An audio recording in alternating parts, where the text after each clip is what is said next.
PMDB, Mato Grosso do Sul. Senhor presidente Inocêncio Oliveira, senhoras e senhores deputados, um tema que veio à tona agora, em virtude da tragédia que assistimos lá no Rio de Janeiro, foi a questão do desarmamento. Nós já tivemos neste país uma consulta popular em relação a esse assunto e há agora a ideia de que isto novamente seja colocado à apreciação da população. E eu acho que a gente não pode ser tão simplista assim nessa questão. Evidentemente que o desarmamento tem que ser estimulado sempre, não é necessário que o cidadão de bem, na minha opinião, tenha arma em casa ou porte algum tipo de arma. Eu nunca tive uma e acredito que a pessoa que está armada, às vezes por uma discussão no trânsito, acaba perdendo a cabeça, fazendo uma besteira que vai se arrepender para o resto da vida. Então, acho que o desarmamento, sem dúvida nenhuma, tem que ser, o desarmamento tem que ser estimulado, que as pessoas cada vez mais abandonem a ideia de ter uma arma. Mas nós temos outros problemas que circundam toda essa questão da violência e aquele fato acontecido lá no Rio de Janeiro. Uma questão é a fronteira seca que nós temos no país, de pelo menos 700 quilômetros, do Paraguai, da Bolívia.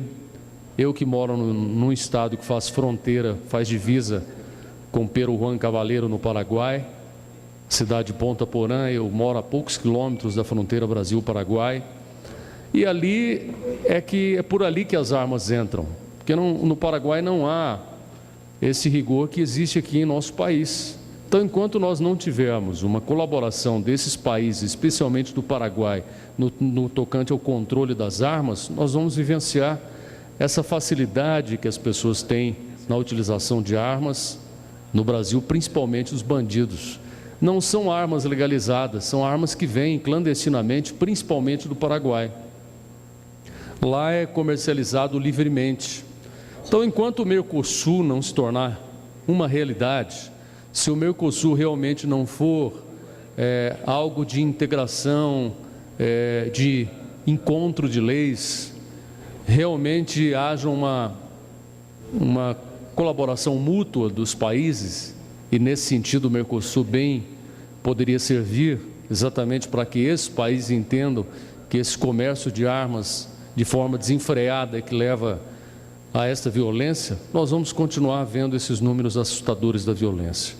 Uma outra questão que gostaria de colocar em relação a esse assunto, apresentei um projeto de lei nesta casa que diz respeito à assistência psicológica a todos os estudantes, desde a mais tenra idade, desde o ensino fundamental, porque essa palavra bullying, que é uma palavra estrangeira que nós aprendemos há pouco tempo a falar, porque há pouco tempo nós aprendemos o que isso significa, porque a gente sabe que isso acontece há muito tempo nas mais diversas escolas do mundo,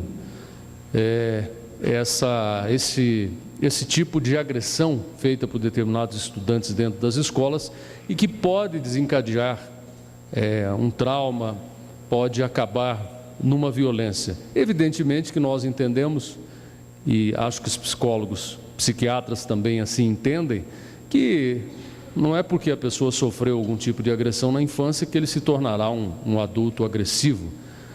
Existe, evidentemente, uma tendência para isso.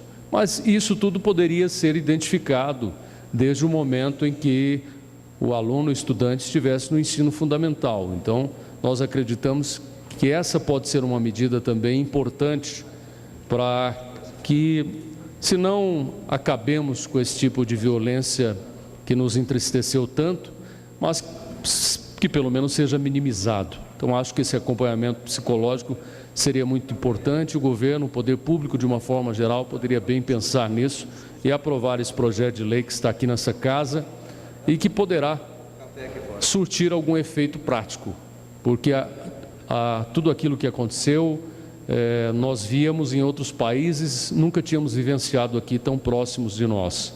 E agora é que nós sentimos na pele e sentimos a necessidade de fazermos algo em relação a isso. E não esperar que algo dessa forma aconteça novamente, para que nós possamos tomar algum tipo de medida. Eram essas minhas palavras, senhor presidente. Muito obrigado.